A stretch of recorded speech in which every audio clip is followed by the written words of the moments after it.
Bienvenue pour À Bon Port sur Mensup TV et nous sommes pour une fois devant un fleuve qui s'appelle le Rhône. Nous sommes à quelques encablures de la ville de Vienne et nous avons à mes côtés Michel Ribert, le directeur délégué du développement durable de la Compagnie nationale du Rhône, et vous êtes à la direction régionale de Vienne. Alors précisez-nous où nous sommes. Face à nous, les vignobles des Côtes-Rôties, donc la direction régionale de Vienne qui emploie 195 salariés.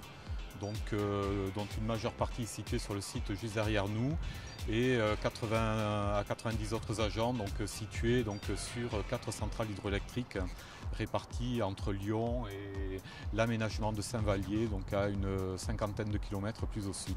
Alors on revient un peu sur l'histoire de la Compagnie nationale du Rhône.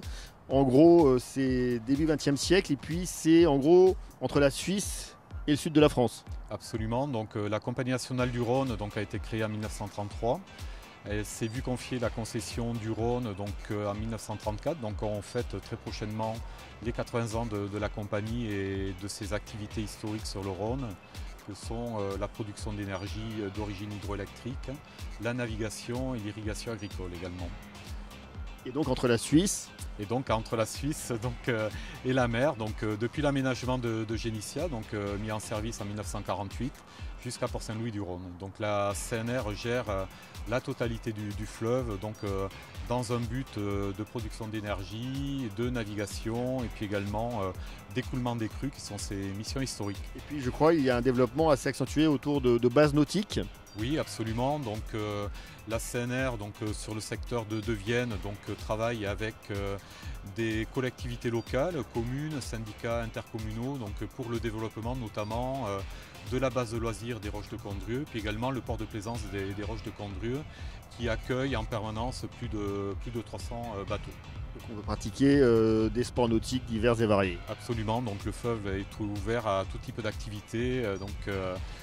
Notamment le jet ski nautique, sur les secteurs spécialement dédiés à ce type d'activité nautique. Alors la question maintenant qui va terminer notre entretien, c'est je dirais la partie financière, la richesse de la Compagnie nationale du Rhône, car vous êtes une société qui va bien manifestement. Vous avez des centrales hydroélectriques et l'électricité, vous faites partie, je crois, vous êtes juste derrière EDF en termes de fabrication d'électricité. La CNR est le premier producteur français d'origine 100% renouvelable en matière d'électricité, puisqu'on produit pour l'essentiel de l'électricité d'origine hydroélectrique, à partir de la puissance du fleuve Rhône. Également, on développe beaucoup l'éolien et le photovoltaïque sur la vallée du Rhône, mais aussi partout sur le territoire français. Effectivement, la CNR a la chance, comme une année 2013 où on a eu une bonne hydraulicité, ce qui a permis de produire énormément d'électricité. Effectivement, la compagnie tire de la richesse de la production d'énergie. Sa particularité, au travers du fait qu'elle est société anonyme d'intérêt général, c'est qu'au travers de nos missions d'intérêt général, on va reverser une partie de la richesse tirée du Rhône auprès des territoires en vue du développement économique, d'actions environnementales, d'actions également en direction de la création d'emplois ou encore du monde agricole. C'est ce que je disais au départ, c'est que vous allez aider la population ou les populations à se réapproprier ce fleuve. Oui, absolument. Au travers de nos missions, la CNR contribue à la réappropriation par les populations du fleuve. Longtemps tournées du fleuve, les populations depuis quelques années maintenant reviennent à leurs racines. Donc, et nous, gestionnaires du fleuve, on contribue donc à ce retour vers la voie d'eau, vers le fleuve, ses berges et son environnement de qualité. Michel Riva, vous êtes un formidable conteur. C'est juste une dernière question plus personnelle. Vous êtes plutôt du sud-ouest avec votre accent là. Oui. Avoir migré comme ça vers Vienne, vers cette belle région avec ces beaux vignobles qui ne sont pas ceux du sud-ouest mais qui ont une qualité incroyable, Côte-Rôtie, et tous les autres que vous connaissez j'imagine. C'est un changement qui vous plaît? Ah oui, c'est un changement qui me plaît. Depuis 25 ans, je suis sur la vallée du Rhône.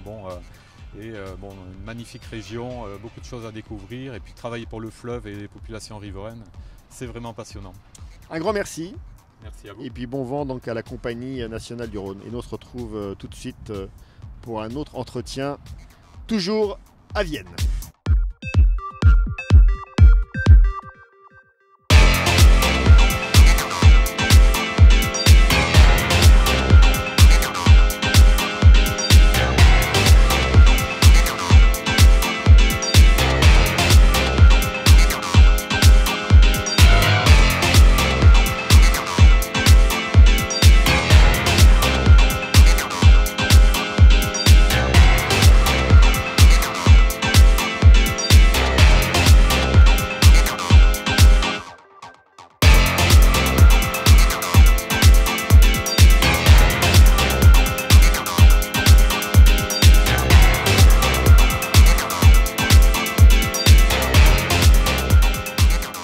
Retour pour À Bon Port et nous sommes devant le port du Siripel avec à mes côtés Isabelle Dugas qui est maire de la commune des Roches de Condrieu et qui est également présidente du Siripel. Alors c'est quoi le Siripel? Le Siripel gère non seulement le port de plaisance des Roches de Condrieu mais aussi la base de loisirs sur laquelle vous avez pu découvrir je crois le téléski nautique et le restaurant de la Presqu'île entre autres, donc géré aujourd'hui sous délégation de service public par monsieur François Nemoz. Une délégation de service public qui arrivera à échéance l'année prochaine et pour laquelle nous devrons de nouveau lancer une consultation. Alors juste quelques précisions, il y a plus de bateaux à moteur que de bateaux à voile, a priori?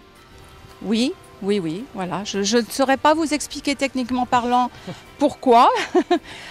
Simplement, les bateaux à voile sont donc sur ce ponton-là parce que nous tenons compte du tirant d'eau. Et le tirant d'eau, c'est un objectif, il va falloir qu'on en définisse les objectifs justement dans notre projet. La difficulté que nous rencontrons aujourd'hui, c'est la question du dragage. C'est cette question-là qui a retardé d'ailleurs les travaux de réhabilitation du port. Pourquoi? Parce que nous sommes confrontés à l'évolution de la loi, notamment la loi sur l'eau et les milieux aquatiques, qui est devenue une loi extrêmement drastique, qui évolue sans cesse. Nous sommes en attente d'obtenir une autorisation de la DREAL pour procéder au dragage du port. Ça représente 12 000 m3 de sédiments, c'est-à-dire qu'il s'agit de rendre au Rhône ce qu'il nous a apporté. Et donc nous serons obligés de pousser les études jusqu'à une étude d'impact. Voilà. Dernière question, naviguer sur le Rhône, c'est très plaisant? C'est très plaisant, voilà. Il faut juste avoir un petit peu de temps pour passer toutes les écluses, je pense. Merci beaucoup Isabelle Dugas. Mais je vous en prie. Bravo pour ce que vous faites pour la navigation fluviale. Et merci d'avoir bien voulu nous rendre cette visite. Voilà. Et nous on se retrouve très vite pour À Bon Port sur Mensup TV. Au revoir.